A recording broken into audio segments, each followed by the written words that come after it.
இப்பதானங்க துப்பாக்கி கொடுத்தாரு, நீங்க அதுக்காவது யோசிக்கணும்ல. இதுல என்ன தெரியுது, துப்பாக்கி வாங்கின துப்பாக்கி வச்சே போட போறாரு. யாருக்கும் துப்பாக்கி கொடுக்க கூடாது. ஆமா ஆமா. எனக்கு நீங்க ஏன் பாத்தீங்களா, இப்ப நீங்களே பேச்சாக விஜய் சிவகார்த்திகேயன் போட்டு விட்டீங்க. அப்படி கிடையாதுங்க.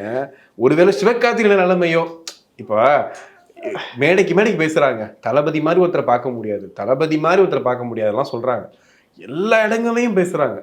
ஆனா ஒருத்தங்க கூட அவர் கட்சி ஆரம்பிச்சிருக்காரு, வாழ்த்துக்கள் சூப்பரா பண்றீங்க அப்படிங்கிற மாதிரி சொல்லலை. அதை விஜய் எதிர்பார்க்குறாரான்னு தெரியல, நான் சொல்லலை. நான் என்ன கேட்குறேன்னா, ஒரு கட்டத்துக்கு மேலே நீங்கள் என்ன பண்ண போறீங்க?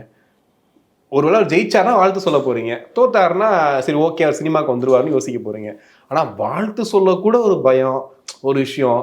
ஒரு இன்டர்வியூவில் கூட நீங்கள் போயிட்டு டக்குன்னு சார் இந்த விஜய் டிவிகே கட்சி அதை பற்றி வேணாமே, வேற ஏதாவது பேசலாமே, ஏன்? ஸோ அந்த அளவுக்கு ஒரு விஷயம் பண்ணி வச்சிருக்கிறாங்க. அதெல்லாம் ஒரு பக்கம் இருக்கட்டுமே, இதை தாண்டி ஒரு நல்ல என்டர்டெய்னர், நல்ல ஸ்க்ரீன் ப்ரெசன்ஸ் இருக்கு.